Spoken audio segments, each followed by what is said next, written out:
أعوذ بالله السميع العليم من الشيطان الرجيم. بسم الله الرحمن الرحيم. السلام عليكم ورحمة الله وبركاته.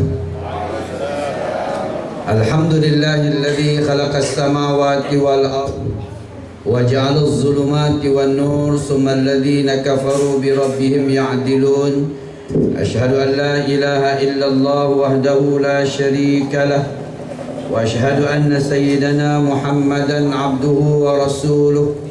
اللهم صل وسلم على هذا النبي الكريم سيدنا محمد وعلى آله وأصحابه ومن تبعهم بإحسان إلى يوم الدين. قال رب اشرح لي صدري ويسر لي أمري واحلل عقدة من لساني يفقه قولي. قال الله تعالى في القرآن العظيم: وإذ قال عيسى بن مريم يا بني إسرائيل إني رسول الله إليكم مصدقا لما بين يدي من التوراة مبشرا برسل يأتي من بعد اسمه أحمد. وقال رسول الله صلى الله عليه وسلم: إن أصدق الحديث كتاب الله وأحسن الحدي حدي بمحمد وشر الأمور محدثاتها وكل محدثة بدعة وكل بدعة ضلالة وكل ضلالة في النار. وقال رسول أيضا: فإنه من يعش منكم من بعدي فسيرى اختلافا كثيرا فعليكم بسنة وسنة الخلفاء المهديين الراشدين تمسكوا بها وغضوا عليها بالنواجذ. وقال الله تعالى في القرآن العظيم: وما آتاكم الرسول فخذوه وما نهاكم عنه فانتهوا. Sadaqallahul azim. Yang dimuliakan Tuan Pengurusi Majlis, yang berbahagia pengurusi Surah Al-Huda Tuan Haji Saleh dan barisan staf kepimpinannya, yang dimuliakan Datuk Pengulu, seterusnya tuan-tuan haji, puan-puan hajah, tuan-tuan imam, tuan-tuan guru, hadirin dan hadirat, muslimin dan muslimat yang dirahmati oleh Allah Subhanahu wa taala. Alhamdulillah, pertama-tamanya kita rafakkan syukur kepada Allah Subhanahu wa taala. Pada hari ini kita berhimpun memperingati insan agung yang namanya Muhammad sallallahu alaihi wasallam, diutuskan di muka bumi Allah ini dengan tujuan dan matlamat untuk mengajar manusia bagaimana untuk mentadbir dunia Allah Subhanahu wa taala. Pada hari ini tuan-tuan, kita mengadakan sambutan Maulid. Walaupun hari ini dah masuk bulan Rabiul, takut nak jawab perempuan, tak apa, tak ada penyingkiran hari ini. Bulan Rabiul Akhir.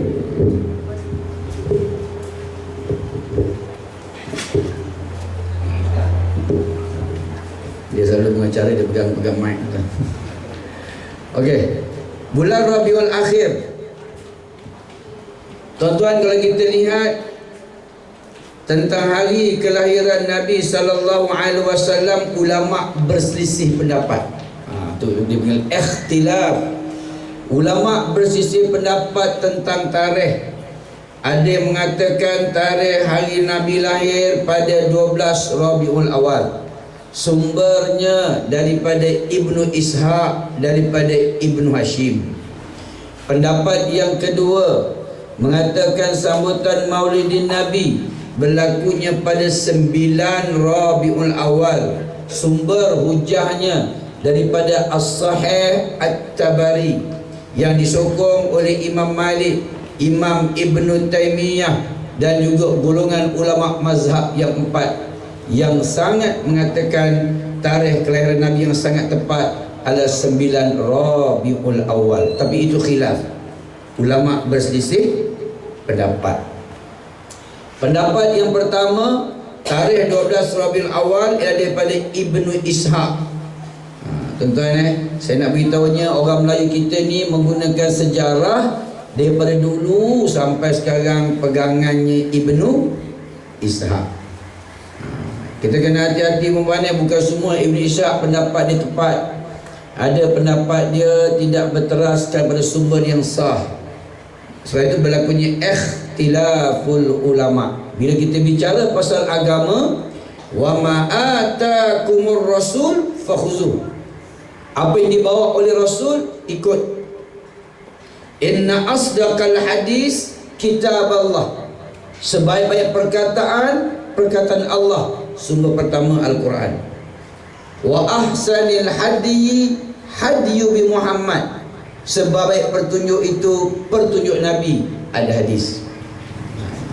Jadi kita nak bicara hari ini tuan-tuan, sebab masyarakat kita saya sebut tadi terlalu lama guna pandangan Ibnu Ishaq. Nama bukan sejarah kita.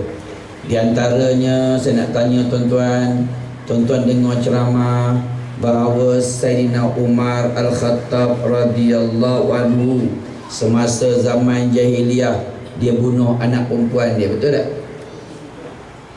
Tuan-tuan dengar ceramah, ustaz-ustaz akan ceramah, Umar sebelum Islam dulu dia bunuh anak perempuan dia hidup, betul tak?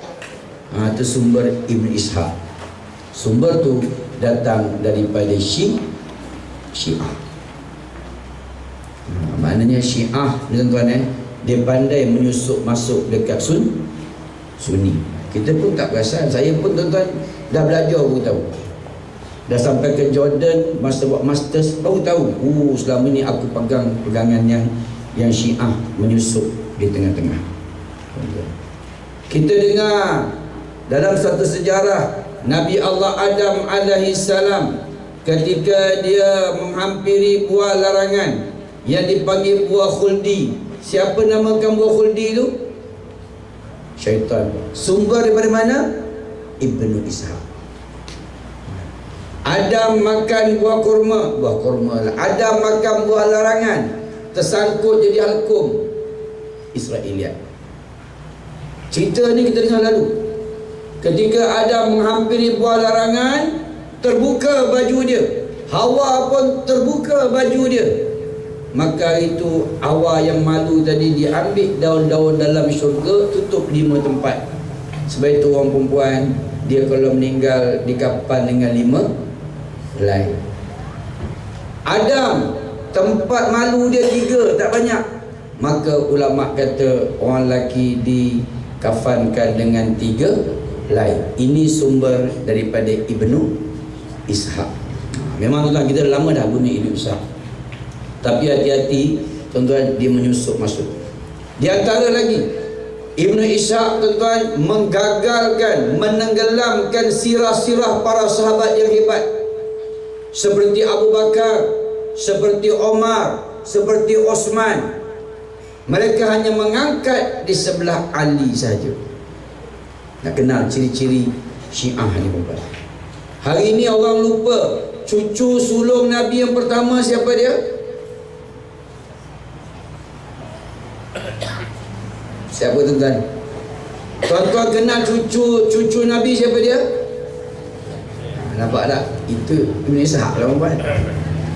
Cucu sulung Nabi yang pertama iaitu Abdullah, yang telah meninggal dunia, yang syahid dalam peperangan pada zaman pemerintahan Sayyidina Umar.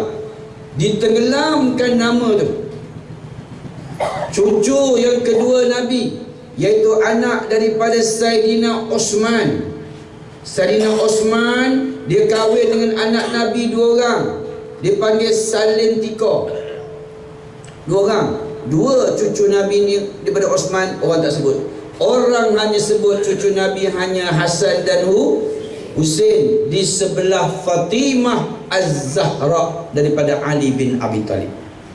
Saya nak sebut tuan-tuan, saya tak tahu di sebelah Muar ni, di sebelah Tangkap, tapi di sebelah Kuala Lumpur, Syiah sekarang sedang menyusup masuk dalam ibadah-ibadah orang Melayu yang kita tak perasan, sampai buat suatu muzakarah membahaskan pasal Syiah menyerang Sunni dengan secara bijaksana. Antaranya mereka mengenengahkan keturunan Nabi Ahlul Bait hanya di sebelah Ali sahaja. Tuan-tuan, ciri-ciri dia. Sebab itu kita perhatikan hari ini, dalam lagu-lagu kita pun ada, dalam selawat kita pun ada ciri-ciri Syiah Ismailiyah. Ada. Sallallahu ala Muhammad sallallahu alaihi wasallam, sallallahu ala Muhammad sallallahu alaihi wasallam. Yang tu okey. Dia celah tengah-tengah. Ya Abu Bakar As-Siddiq, ya Umar Utsman Ali, Fatimah binti Rasuli, ya Hasan Husain Sayyidi. Itu ciri-ciri Syiah Ismailiyah. Perasan tak? Tak perasan. Yang dia marhaban taubat tak perasan. Yang nabe salam tak perasan tuan-tuan. Dia syok dia. Saya nak sebut tuan-tuan, hati-hati. Sebab itu saya kata khilafiyah. Ulama bersisir pendapat tentang tarikh kelahiran Nabi. Pendapat yang pertama ialah tarikh 12. Pendapat kedua ialah tarikh 9. Pendapat yang sangat dipegang oleh ulama-ulama mu'tabar adalah 9. Berdasarkan baginda Nabi SAW wafat. Sebelum dia wafat telah berlakunya gerhana. Kalau kita belajar sains, tuan-tuan, letak kedudukan matahari dan juga bulan, kalau gerhana, maka bulan tadi akan berada di sebelah situ. Bermakna dia golongan falak menyebut, golongan astronomi menyebut bahawa berlakunya hari kelahiran Nabi pada 9. Itu pendapat yang kuat. Tetapi bukan soal salah. Saya nak ceritanya soal hujjah. Daripada Sahih At-Tabari. Dan tarikh 12 Rabiul Awal, iaitu tarikh yang mula-mula sekali diadakan sambutan Maulidin Nabi. Jawapan kita, buah kali pertama dalam sejarah Islam, sambutan Maulid berlaku pada zaman Kerajaan Abbasiyah pada tahun 604 Hijrah. Pada tahun 604 Hijrah, buat kali pertama sambutan Maulid berlaku setelah penaklukan daripada Salahuddin Al-Ayyubi menyerang kerajaan Fatimiyah. Tuan-tuan, saya sebut Syiah lah. 604 Hijrah, apabila Salahuddin Al-Ayyubi, seorang panglima perang yang hebat, menyerang negara Mesir, negara di bawah pimpinan kerajaan Fatimiyah, kerajaan Syiah. Selepas daripada itu bermulalah sambutan Maulid buat kali pertama dalam sejarah Islam oleh negara yang bernama negara Iraq ataupun Irbil. Negara yang pertama sambut Nabi ni buat negara Iraq, iaitu Irbil. Di zaman Nabi tidak ada sambutan Maulid Nabi. Maulid makna hari jadi. Zaman Abu Bakar, Umar, Utsman, Ali tak ada. Zaman kerajaan Umayyah di Syam tak ada. Yang ada pada zaman kerajaan Abbasiyah dipanggil Khalaf. Tuan-tuan, saya ulang balik. Orang ada pada zaman Nabi dipanggil sahabat. Orang ada zaman sahabat dipanggil tabi'in. Orang ada zaman tabi'in dipanggil wa tabi'it tabi'in. Kerajaan Islam yang pertama Madinah, zaman Nabi, zaman Abu Bakar, zaman Umar, zaman Osman, zaman Ali, dipanggil Al-Khulafa Ar-Rashidin. Pusat pentadbirannya adalah Madinah Al-Munawwarah. Tak pernah buat sambutan maulid Nabi. Pentadbiran Islam berpindah di bawah kerajaan Umayyah, iaitu dipanggil kerajaan Umayyah. Pusat pentadbirannya di Syam ataupun di Syria. Golongan golongan salaf. Maka zaman itu pun tak ada sambutan maulid Nabi. Kemudian kerajaan Abbasiyah. Ni perjalanan 3/4. Ingat tak lagi tadi? Perjalanan 3/4 kan? Kerajaan Abbasiyah. Kemudian kerajaan Osmaniyah. Kerajaan Abbasiyah di Iraq. Kerajaan Osmaniyah di Turki. Saya nak cerita je tuan-tuan, zaman Nabi tak buat, zaman kerajaan Umayyah pun tak buat, atau bagi golongan salaf pun tak buat. Tetapi sambutan maulid buat kali pertama berlakunya pada zaman kerajaan Abbasiyah yang dipanggil Khalaf. Tuan-tuan, buat kali pertama. Kerana apa? Kerana tuan-tuan, untuk menyemarakkan cinta Rasul sallallahu alaihi wasallam. Tujuan utama. Sebab itu tuan-tuan, bila kita bicarakan tentang maulidin Nabi, mana tidak ada dalil menyuruh sambut, tidak ada dalil yang melarang menyambutnya. Ada dua. Dalil suruh pun tak ada, dalil larang pun tak ada. Sebab itu disebut di dalam hukum, tuan-tuan, dikeluarkan hukum oleh ulama-ulama tafsir, oleh ulama-ulama hadis pada kerajaan Abbasiyah, sambutan maulid dilakukan. Sebab itu kalau kita pergi di Mekah tidak ada sambutan maulid. Tak ada. Jadi orang kata, Ustaz, orang Melayu ni bid'ah, Ustaz. Orang Melayu ni bid'ah, Ustaz. Dia faham bid'ah tu Nabi tak buat. Nabi tak buat, kita buat bid'ah. Oh, dia kata. Tuan-tuan kena faham, bid'ah ada dua. Satu bid'ah hakiki, satu lagi bid'ah idhafi.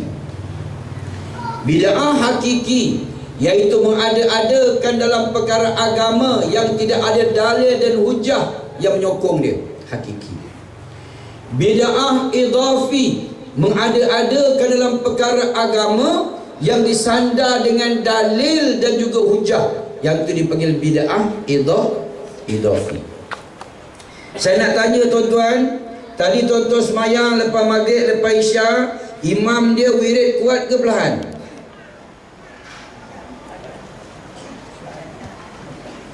Tak berani jawab. Tadi dengar tuan-tuan.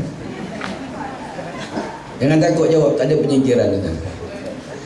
Tuan-tuan tadi tengok imam dia semayang waktu maghrib, imam dia wirid kuat ke perlahan? Kuat. Ada Nabi buat? Timur tanya, kalau tak ada pasal kita buat? Saya timbul soalan. Tuan-tuan pergi Mekah, pernah tengok tak imam masjid Mekah wirid kuat-kuat? Madinah ada di Mekah. Assalamualaikum warahmatullah. Astaghfirullahalazim alladzi la ilaha illa huwal hayyul qayyum wa atubu ilaih. La ilaha illallah wahdahu la syarika lah. Ada kat Mekah? Tak ada. Allahumma ajirni minan nar, ada. Wa ilahukum, ada. Ilahi Rabbi subhanallah, subhanallah, ada kat Mekah? Ya Latifu ya Kafi, ada kat Mekah? Yang tuan-tuan buat sebab apa? Tak jawab. Entahlah Ustaz, sejak dulu orang buat, saya pun buat, kata dia. Itu taklid dipanggil, mengambil perkataan seseorang, perbuatan seseorang tanpa disandar dengan dalil. Saya nak sebutnya tuan-tuan, kalau orang faham yang Nabi tak buat itu bid'ah, kita buat silap. Saya nak sebut yang wirid lepas sembahyang kuat-kuat berlaku di zaman Sayyidina Umar Al-Khattab radhiyallahu anhu. Saya sebut tadi, wa ahsanil hadiyu bi Muhammad. Sebaik-baik petunjuk itu ialah petunjuk Nabi. Segala yang disandarkan pada Nabi itu dia panggil nas, bukti, hujah. Nabi tak buat. Nabi wirid perlahan. Kita pula kuat, ya Latifu ya Kafi. Kami yang kuat dengar satu masjid, dengar sampai pakai speaker kat atas pula tu. Mana hujah? Saya nak sebutnya zaman Umar, seorang sahabat Nabi yang bernama Abu Musa Al-Ash'ari. Dia menguatkan suara. Dia nak mengajar anaknya wirid Rasul sallallahu alaihi wasallam yang kita macam kita buat tu. Tiba-tiba ada orang daripada Yaman, daripada Syam datang ke Madinah. Tengok, ditanya apa dibuat oleh Abu Musa Al-Ash'ari. Abu Musa ni punya suara yang sedap. Dia sedang mengajar anaknya cara wirid Nabi. Oh, kami pun tak tahu, kami nak belajar. Akhirnya ramai duduk belakang anak-anak Abu Musa Al-Ash'ari. Penuh Masjid Nabawi, orang berwirid kuat-kuat. Orang tarik tangan Abu Musa Al-Ash'ari. Wahai Abu Musa, kau telah buat benda bina'ah. Wa syarrul umurum muhdasatuha. Seburuk-buruk perkara mengada-adakan dalam perkara agama. Wa kullu bid'atin dalalah. Setiap yang bid'ah itu sesat. Wa kullu dalalatin finnar. Setiap yang sesat itu masuk neraka. Kata Abu Musa, ya Amirul Mukminin, niat aku baik. Aku nak mengajar anak aku cara wirid Nabi. Iyalah, nak mengajar 5 orang. Yang you rendah satu masjid sebab apa? Dia jawab, kami pun tak tahu. Kami nak belajar. Jumhur para sahabat membuat keputusan, al-aslu fil manafi'il ibahah.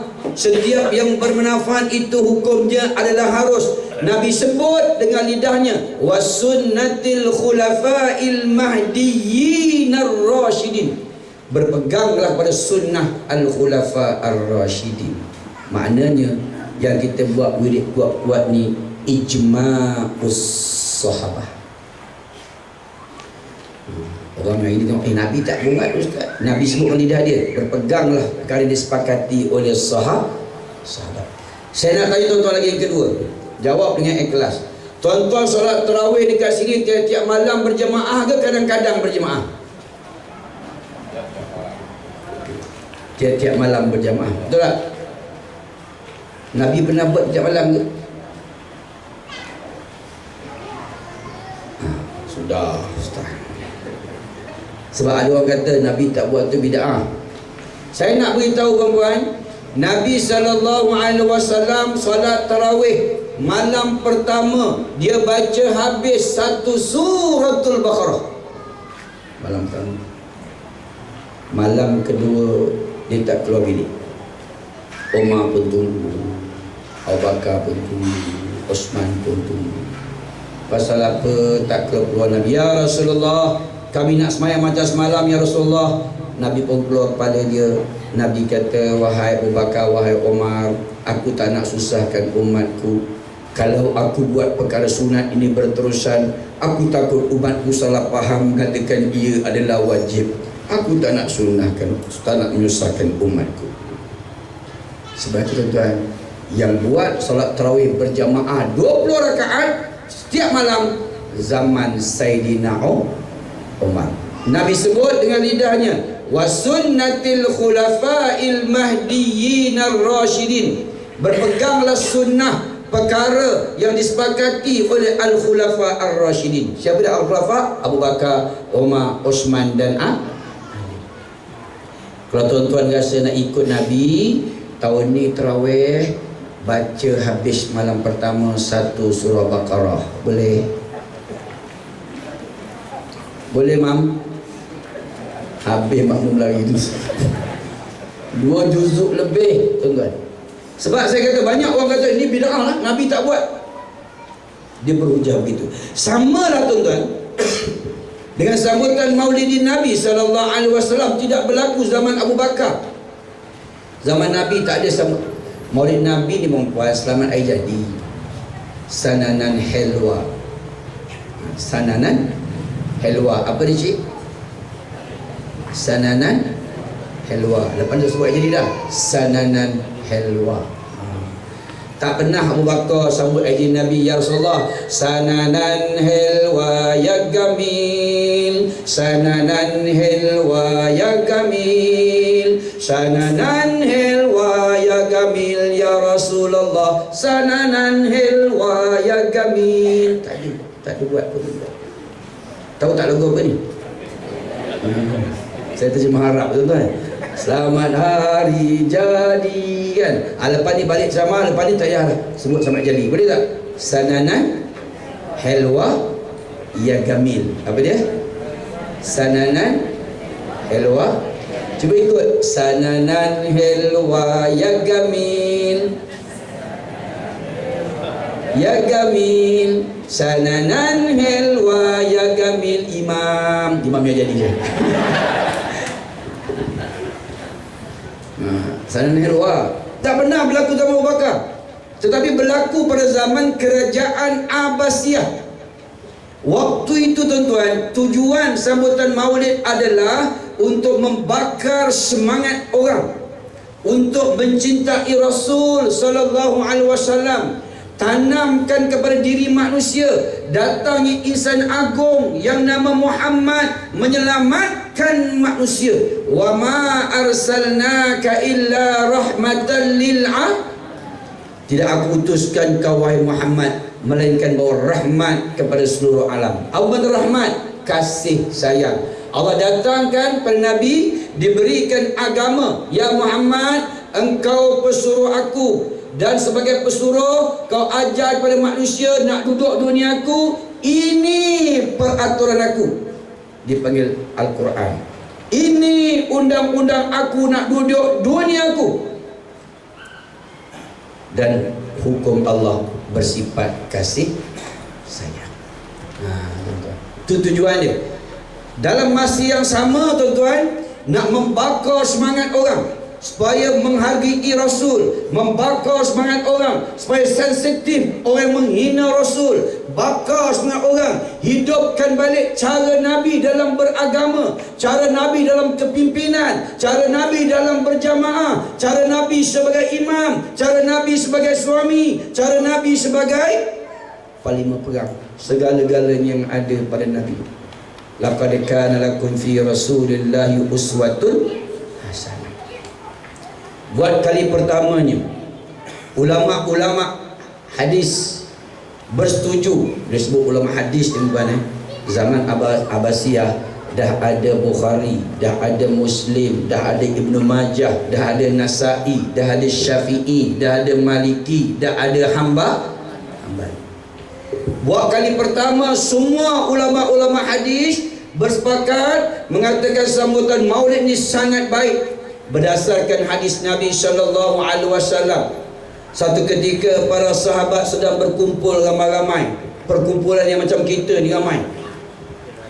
Lalu Nabi kata, ma ajlasakum, boleh tolong jelaskan dekat aku mengapa kau berhimpun ramai-ramai ni? Qalu jalasna nazkurullah wa nahmadu ala ma hadana lidinihi wa man alaina bik. Dia kata, ya Rasulullah, hari ini kami berhimpun, kami membesarkan Allah, kami mengagungkan Allah, kami berselawat ke atas kekasih Allah subhanahu wa ta'ala, sebab kami nak jadi orang yang tahu bersyukur. Wahai Rasulullah, kami bersyukur dapat tumpang dunia Allah. Kami bersyukur Allah bagi pinjam nikmat dekat kami. Satu sen Allah tak minta nikmatnya dibayar. Nikmat mata Allah bagi, nikmat mendengar Allah bagi, nikmat sihat Allah bagi, nikmat akal fikiran Allah bagi. Kami bersyukur Allah Maha